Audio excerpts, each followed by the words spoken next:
How are we, my friends? You are very welcome along to this evening's Anfield Agenda transfer news roundup. As always, I'm going to take you through what the newspapers are saying around Liverpool's January transfer business with regards to incomings and, of course, outgoings.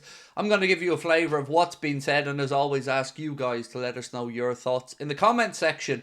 The title of the video, or at least on the thumbnail, is Dry January, because as we sit here now, taking the pulse of the Liverpool fan base, not many people feel too optimistic that we're going to see a player come through the door at Anfield this January, and I honestly don't know what to think at this point. I'm open to the idea that maybe Liverpool will react in the market to something, but also a little bit disappointed as a fan that we didn't have a pre-January plan in place to implement early, particularly around the midfielder situation, which is one that, you know, I still feel we need to address. So, as I go through this video, please do feel free to let me know your thoughts on any of the subject mentioned with regards to incomings and outgoings. I will be live tonight at 8:30 for the late night agenda. Hope you guys can join me for that one. But until then, let's get stuck into the news.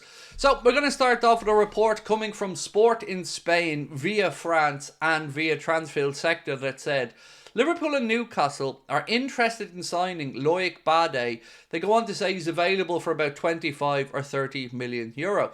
I have to say this name and this link has been one that's been around for quite a while, but never one that's been given much encouragement when you speak to people about it, people at the club or journalists. They don't seem to think this is a name that Liverpool are serious about. That doesn't mean it's impossible, of course. It could very well be that Liverpool do have an interest, but are keeping their cards close to their chest and don't want to show their hand. I'm honestly unsure. I haven't watched much of him either, so let me know what you guys think. I'm absolutely open to a centre-back because, you know, we do need one longer term. Even with everybody back fit, we still only have 4 centre-backs, so I think we could do with another one. But let me know your thoughts on that particular transfer and that player in the comments. Tyler Morton, he's been speaking about what's going to happen from this month, and this is what the young man has had to say. This is a big one for me this month. It's decision time. I'm ready to kick on and be a proper professional, as I always say. So I'm definitely ready to take the next step. If that's here or somewhere else, football is football, and I've got to be a bit selfish and go with what feels right for me. I totally understand that. I often talk about the fact that players like Tyler Morton who go out on loan, come back, go back out on loan, it must be very difficult for them. They can't put down roots. They can't really get stuck into their career, and he just wants to enjoy his football. So whatever Liverpool and Tyler Morton feel is the best move for him, I think whatever happens, we will wish him nothing but the best moving forward because he has been a model pro during his time here. So let's see what happens with Tyler Morton this month. But you can see from himself, he does want to play football, and that's entirely understandable. So Kilmarnock, a lot of people have been asking us about Calvin Ramsay over the last day or two. A report from Scott Burns said Kilmarnock set to sign Calvin Ramsay on loan from Liverpool. So back up to Scotland for some first team football.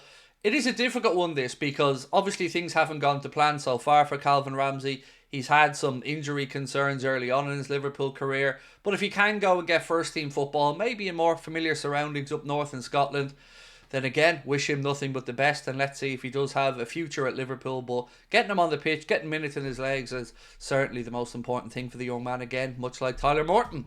So now we move on to a post about Darwin Núñez, and people are just kind of weighing up, have Liverpool got value from this transfer so far? It's a guaranteed 64 million Liverpool paid. 10 appearances, there was another 4.3. Another 60 appearances, 8.5 million. Individual and collective performance bonuses, 8.5 million.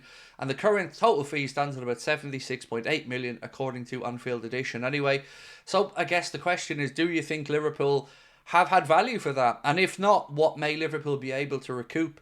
I believe a fee of about 50 million is reasonable and potentially there. We spoke about Al Hilal last night and their interest in their manager, Jorge Jesus, who previously worked with Darwin at Benfica, might be an avenue for Darwin to maybe, you know, get under or get out from under the spotlight here at Liverpool, get himself some football, and then see where his career goes from there. So let me know what you guys think on this one. Darwin Núñez, do you expect him to leave this month, or do you think he'll be here till at least the end of the season?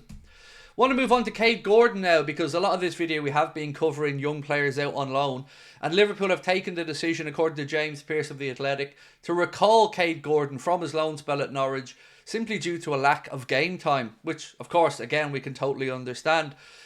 You've got to understand Norwich's side of it as well. They have to make sure that they look after their own season and pick the team that they think is best. But from Liverpool's perspective, and somewhat selfishly, understandably, well, if you're going to loan out a player like Kaide Gordon, an exciting young prospect, you want him to get minutes on the pitch. And if he's not getting that, I think the club are perfectly within their rights to reassess the thought processes there with Kaide Gordon. And I just hope that he does get some football, because, again, we want to see these young lads develop, and then Liverpool have a greater idea of whether their future maybe lies at the club or whether it's time to move them on, hopefully turn a little profit.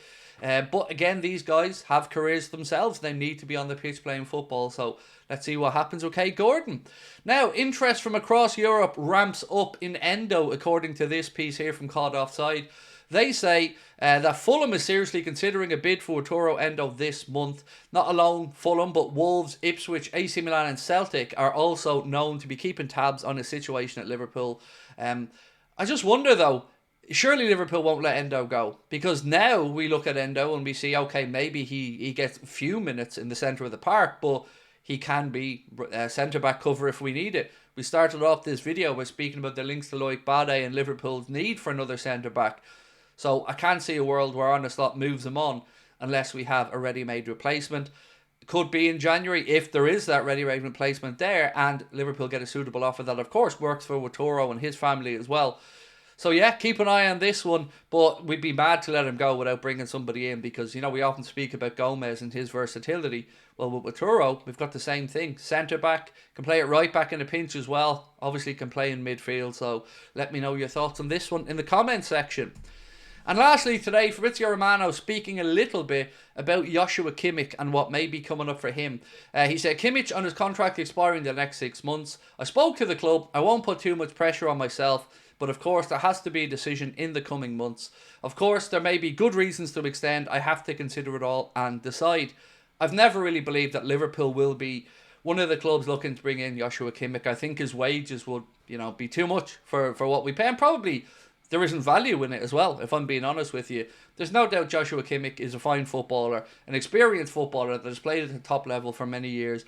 I just don't think it would be right for Liverpool, and I think we could spend that money better elsewhere. So if he does indeed decide to move on from Bayern Munich, I don't get the impression that we're going to be in the mix for him. But then maybe you feel differently, and of course, as always, let me know your thoughts in the comment section.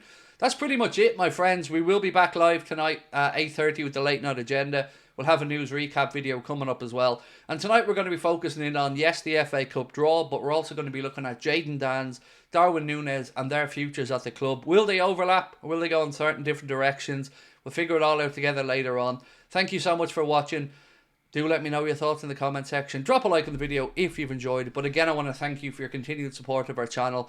It means a lot to myself, to Connor and the team to have your support. And we carry on every week trying to make sure that we do you guys proud. So thank you for all that you do for us as well. We'll catch you later. Bye-bye.